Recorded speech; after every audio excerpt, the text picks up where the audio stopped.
Okay, welcome everybody to today's class.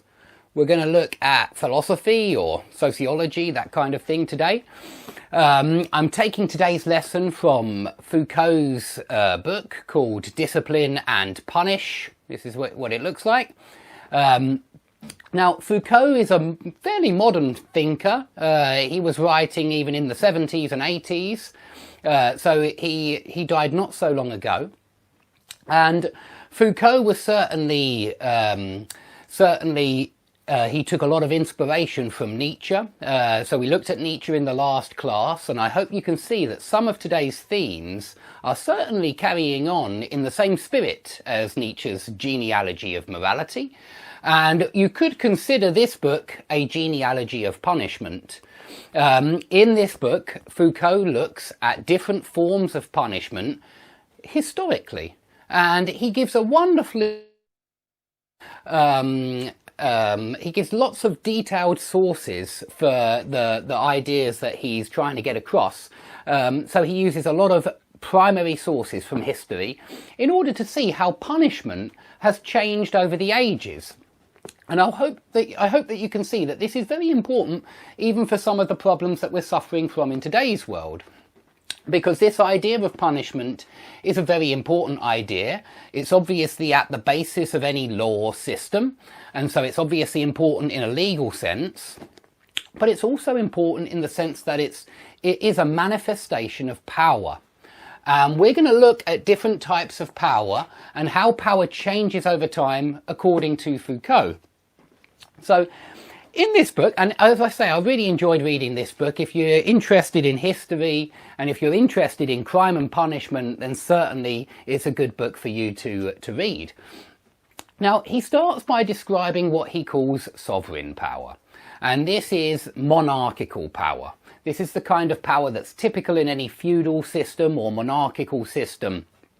And if we look at the punishments that went on in those days, in those times, in the Middle Ages, what we see is a very different form of punishment than what occurred just a few hundred years later in 17th and 18th centuries.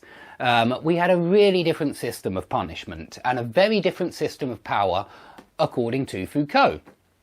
Okay, and so he describes some of these earlier punishments. In particular, he focuses on the regicide, so an attempted murder on the king, and he talks about how what these punishments looked like and what the function was of these punishments. And so certainly there was torture involved. Torture was even involved in the confession. The suspect was often tortured so that he could reveal his truth. And the torture was there to reflect the violence of the original crime. They wanted everybody to see the violence of the original crime. The monarch and certainly the magistrates, the people involved in the legal system, it was a public spectacle. It was theatre. They were public gallows, where people were killed. It was all done in public. And it was a public execution because it was important to involve the crowd, the people. They had a role to play as well, because it was expected that they would join this ceremony, this ritual, and in that way they would either give their blessing to the judgment that had taken place. They would justify the judgment by also taking part in the public ritual and perhaps clapping, applauding, that kind of thing. Clearly they're giving their blessing to the whole spectacle of justice. But he talks about these forms of punishment in real detail.